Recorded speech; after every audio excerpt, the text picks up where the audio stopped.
Estamos ao vivo aqui com o nosso Café Compliance Cartório. Só para concluir que a gente teve bastante assunto, bastante visualização. Então nós vamos concluir aqui o assunto, que é muito interessante, sobre a aplicação das serventias na visão, né, de alguém que é titular de cartórios, aí tabeliã, há mais de 10 anos. Né? Vamos esperar o pessoal entrar novamente, nosso convidado entrar novamente.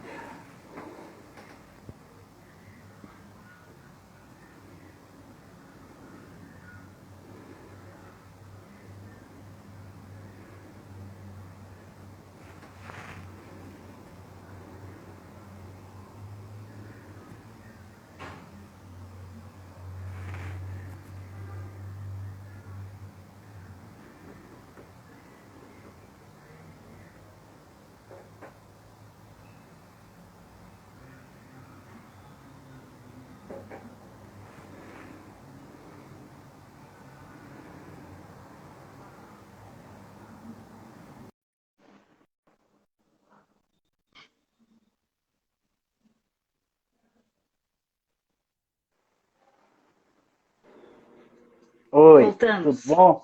Voltamos. Então já o pessoal já vai entrando.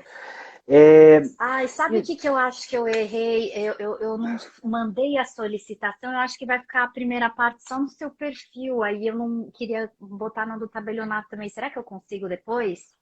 Não, então, na Porque eu acho que verdade, agora assim, essa parte vai ficar compartilhada no perfil de ambos, suponho, né? Por causa da solicitação, não sei. na verdade, assim, ele fica gravado mesmo só num dos perfis, que é quem fez Ah, a live, no entendi. meu. Só Entendi, que, na entendi. verdade, dá pra. Ele fica marcado como participou, mas dá pra baixar o vídeo depois e daí a gente coloca lá. E a gente vai fazer Tá, isso. show, show. É, Então, assim, na verdade, até eu gostaria de fazer, de continuar aqui com a nossa pergunta e depois a gente faz algumas colocações. Que assim, não vamos fazer outra live de 1 hora, tá? A gente só vai Não, continuar sem aqui, que é dúvida, muito não, não. importante esse tema. Sim. E assim, na verdade, assim, em relação à segurança da informação, o CNJ fez um provimento lá, provimento 74/2018, eu acredito que for de 2018, porque foi justamente o ano de publicação da LGPD, que entrou em vigor agora só no final do ano passado.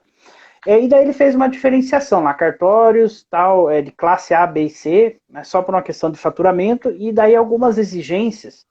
São exigências bem específicas, técnicas, né? Ah, ter um backup assim, ter um firewall assado, etc. Então, tem algumas diferenças em relação ao faturamento. E eu pergunto em relação a, no caso da LGPD, se seria importante o CNJ também fazer esse tipo de previsão, na sua opinião, né? O CNJ fazer esse tipo de previsão diferente, conforme importa a serventia, e se, na sua opinião, também existiria algum tipo de exigência diferente em relação à função desempenhada, notarial, protesto, registro, contratos marítimos, etc. Veja bem, Rodrigo, é aquilo que a gente estava comentando um pouco antes de encerrar a primeira live, né? É muito importante que os órgãos regulamentadores, e aí quando eu digo, vamos usar o termo da lei, peraí, que é os controladores, né? Os controladores sejam muito sensíveis a essa questão da diferença enorme que existe entre os mais diversos cartórios por todo o Brasil. E aí eu não digo só em relação a tamanho, eu digo em relação à especialidade. Nós sabemos que algumas especialidades os emolumentos são muito mais atrativos e os candidatos nos concursos se interessam muito mais por determinadas especialidades. Então, a gente não está falando aqui só da questão do tamanho da serventia ou da questão do faturamento, nós estamos aqui falando de um universo enorme, muito desconhecido de grande parte da população em geral e muitas vezes até dos concurseiros. Porque o que acontece? A pessoa fala, eu vou prestar concurso para cartório. Às vezes tem até aqueles memes, né, que fala como a pessoa acha que é, como realmente é, como o meu pai acha que é. Porque as pessoas acham que todo cartório é maravilhoso. Gente, eu posso dizer para vocês, repito para quem não estava na primeira live, eu posso dizer com conhecimento de causa, porque eu comecei em 2010, assumi uma escrivania de paz, que é uma especialidade que com este nome só existe em Santa Catarina, mas nada mais é do que um registro civil acumulado com notas, e tem muitos, né, pelo Brasil afora. Eu assumi com 2 funcionárias. Então, e fui interventora no maior registro civil, títulos de documentos de pessoas jurídicas de Santa Catarina, e hoje sou titular num tabelionato de notas e protesto, em que eu tenho 8 colaboradores. E eu posso afirmar com conhecimento de causa, porque eu fui gestora muito presente em todas essas 3 serventias, que a realidade é totalmente diferente. A dificuldade de um não é a dificuldade do outro, a realidade financeira de um não é a realidade financeira do outro. Então, não os controladores, e no meu sentir, controladores aqui para o extrajudicial, levando em conta a definição trazida no bojo da própria LGPD, seria o CNJ, e os tribunais de justiça, que regulamentam, né, a nossa atividade pelo Código de Normas, em São Paulo, normas do serviço, enfim, precisam estar sensíveis a essa realidade, porque nem todos os cartórios têm um efetivo de colaboradores de 100, 50, 30. Tem muitos cartórios, e o que eu assumi lá em janeiro de 2010 era eu e mais 2 colaboradoras. Então, como que a gente vai colocar tantas exigências, né? A figura do encarregado, e tantas atribuições. E eu digo aqui gastos também, né? Porque a gente precisa Sim. levar em conta a questão dos gastos. A mesma coisa para serventias tão distantes, né? Com realidades tão diversas. E aqui eu abro um parênteses, eu acabei não falando na primeira parte da live, mas falo aqui. Nosso tabelionato teve, por conta da pandemia, um decréscimo de faturamento substancial, e eu acredito que não seja um fato, uma situação isolada.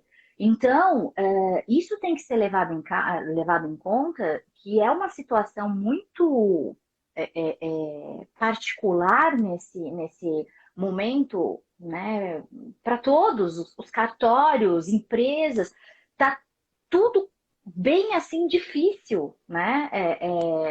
Teve gente que desligou colaboradores, eu, sabe, consegui manter todos os meus, não desliguei nenhum colaborador, mas alguns colegas comentaram que desligaram e não tinham como, né?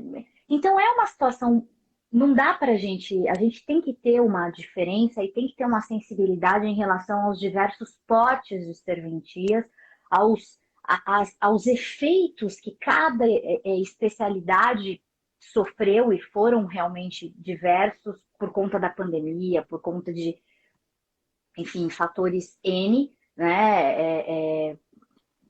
Enfim, do próprio dia a dia, do próprio movimento aí, de, de mudança de paradigmas, né? Já fica um pouco difícil, a gente acaba escolhendo um pouco as palavras para não, né, não.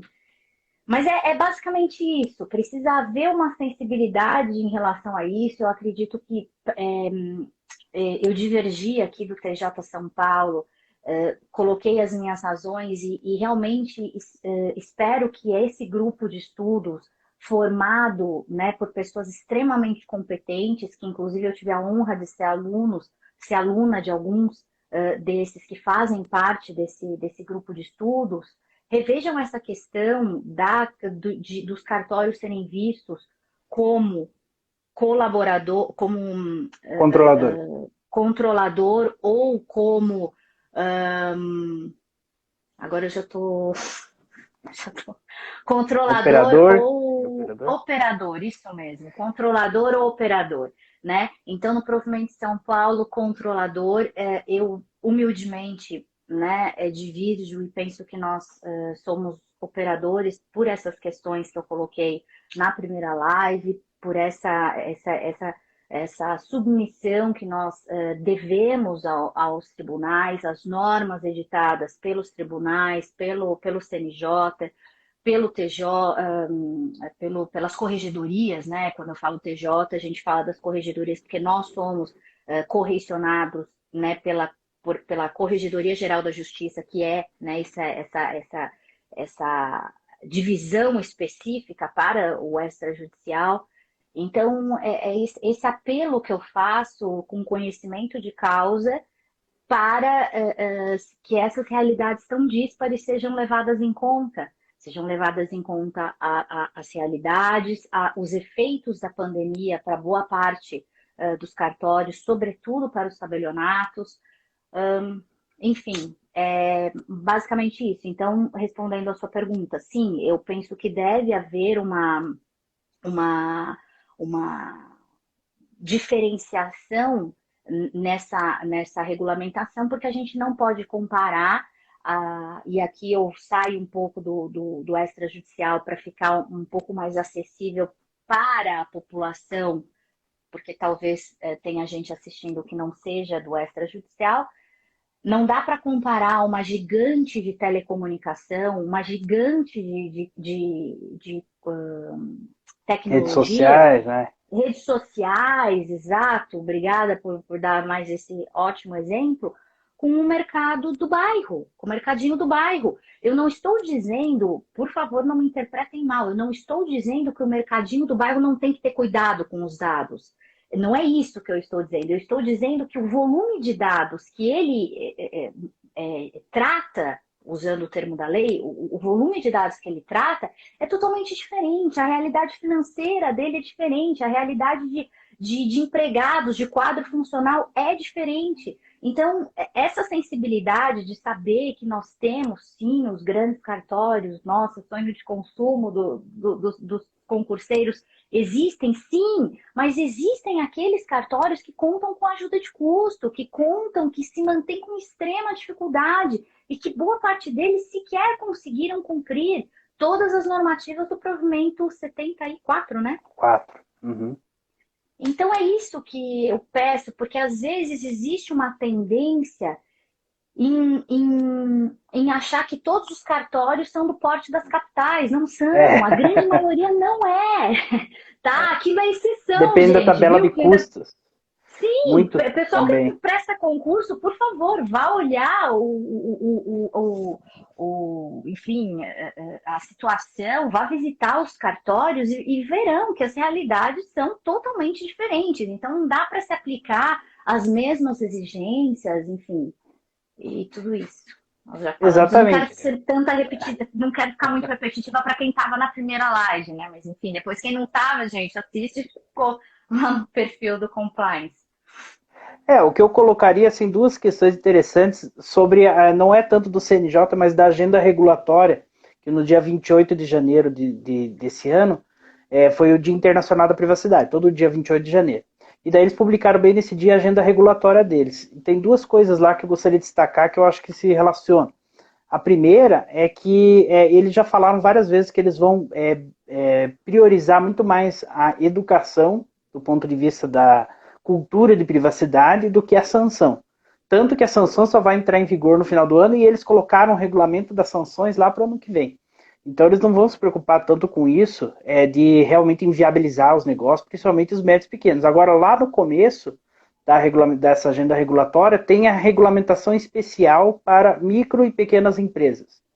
E lá eu acredito que lá que vai ser a regulamentação, por exemplo, para a dispensa do encarregado de dados, a regulamentação para dispensa de uma série de exigências que tem a LGPD, porque daí, assim, a LGPD tem vários níveis de exigência, até ela se pauta em boas práticas, por exemplo, das normas ISO, e as normas ISO, segurança da informação, por exemplo, norma ISO da família 27.000, tem vários graus, assim, você pode ter um regime super sofisticado de controle, de processo, etc., que serve para uma multinacional, para uma organização assim, e você não vai exigir isso justamente do mercadinho, né, ou de um cartório, no caso específico aqui, que seja que seja pequeno ou que seja deficitário.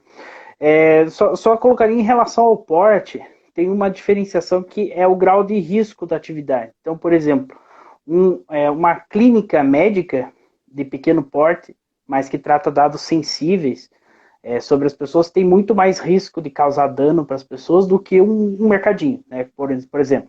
E os dois podem ser mais ou menos do mesmo porte, só que a clínica aí vai ter uma exigência maior. O que eu colocaria é que talvez no caso dos cartórios tem uma questão assim, sabe? Porque os dados dos cartórios são muito valiosos. Então, por isso que tem essas exigências talvez um pouco maiores do que do mesmo, por exemplo, vamos colocar um faturamento, um comércio, né?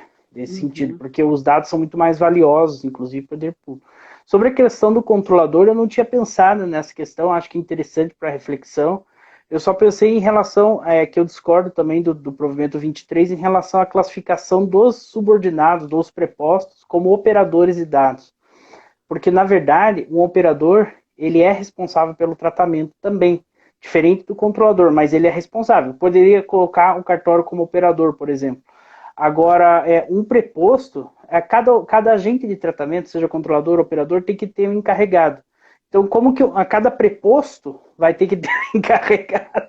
Não Não, tem. seria inviável. E o que a gente não Exatamente. pode esquecer, Rodrigo, que eu acho importante a gente destacar aqui, eu falei na primeira live e reitero, é que muitas coisas, eu não quero, enfim, que isso soe arrogante, prepotente, mas é que muitas coisas que estão trazidas ali para cartório é chover no molhado, porque a gente já tem esse cuidado, essa cautela, o sigilo imposto pela Lei 8935 de 94. Quer dizer, e mais do que isso, inclusive, eu não sei se eu cheguei a comentar contigo, me enviaram uma decisão sobre uma pessoa que pediu providências contra um registrador de imóveis no interior de São Paulo, salvo engano, dizendo que ele forneceu uma certidão de matrícula, pelo que eu entendi lá, pelo que eu me lembro, ele era devedor, ele forneceu uma certidão da matrícula do imóvel, porque eu suponho, né, que o credor queria fazer uma averbação premonitória, suponho que seja isso, né? E o usuário lá do serviço disse, não, de acordo com a LGPD, ele não podia ter fornecido. Então, quer dizer, as pessoas já começam a partir do abuso. Aí vem aquela coisa, o Brasil não é para amadores, né? É, Pegaram o negócio da lei que veio para coibir esse comércio na Deep Web e muitas vezes até esse comércio clandestino de dados que já vem há muitos anos, né, que a gente vê vendendo CD lá na Praça da Sé, em São Paulo, etc, etc.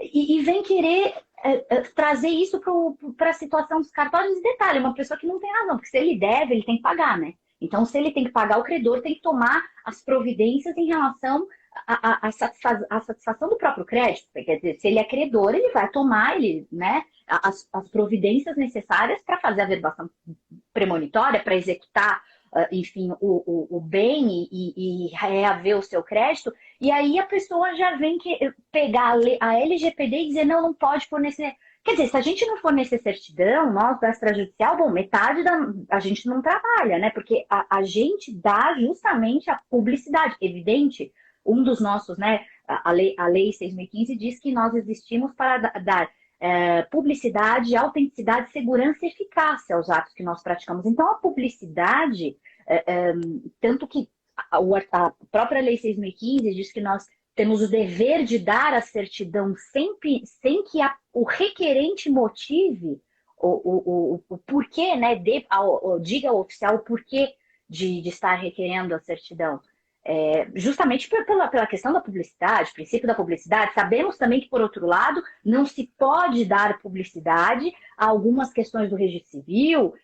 A gente sabe, nós que estamos ali, que atuamos, eu tive o privilégio de passar por todas as especialidades, a gente sabe o que é publicidade e que a certidão é, digamos, o que mais se faz em algumas especialidades. Como é que vai querer dizer agora que não pode dar certidão da matrícula. Então, existem essas questões que precisam ser vistas com muita cautela, porque as pessoas já distorcem um pouco, né? E aí a gente fala, pô, mas olha no que a pessoa foi pensar, mas nem eu tinha pensado num troço desse. Na hora que eu li a decisão, eu fiquei chocada, confesso. Falei assim, não, sabe? Porque como é que você vai negar ao credor o direito de tomar as providências à satisfação do seu próprio crédito? É uma coisa tão surreal que a gente não acredita, mas aconteceu em São Paulo. E, evidentemente, o juiz, né, disse que não tinha cabimento aquilo, que não tinha que tomar providências contra o oficial e nada e tal, mas veja só a que ponto nós chegamos. Então a gente precisa tomar muito cuidado com essa regulamentação para que aquilo não se torne, né, algo que veio para ajudar, se torne algo que de repente vai inviabilizar o extrajudicial, seja por conta das inúmeras exigências em relação aos próprios agentes de tratamento, encarregado, enfim, ou em relação à própria atividade em si, que o direito de certidão é o que a gente É mais básico, vê, né? é básico, é o que a gente mais faz em algumas especialidades. Então, né? Então, é basicamente isso. Enfim, eu acho que a gente conseguiu abranger aí o que a gente tinha de mais importante, de mais sensível nessas duas entradas que nós fizemos. Eu estou disponível aí para dúvidas, se alguém, né, tiver.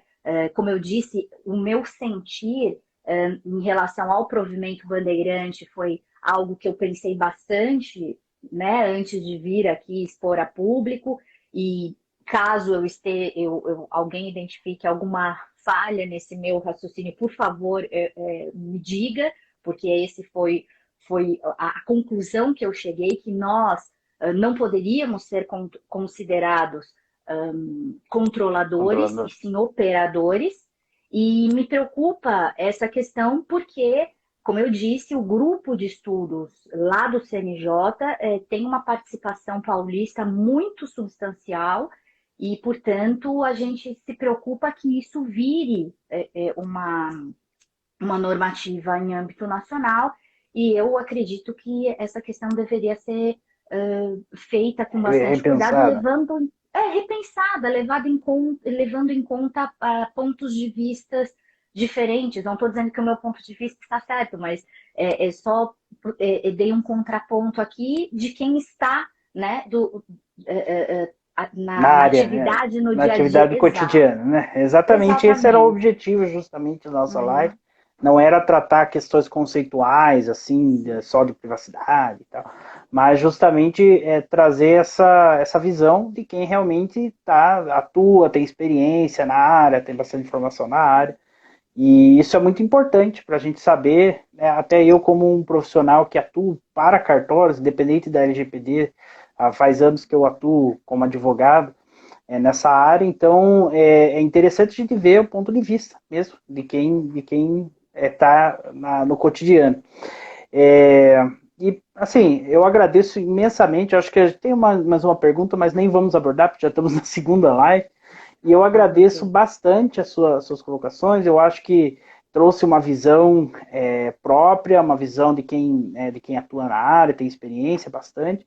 E peço para o pessoal, para a doutora também, acompanhar os nossos conteúdos aí, que eu acho que pode agregar bastante para o resto judicial.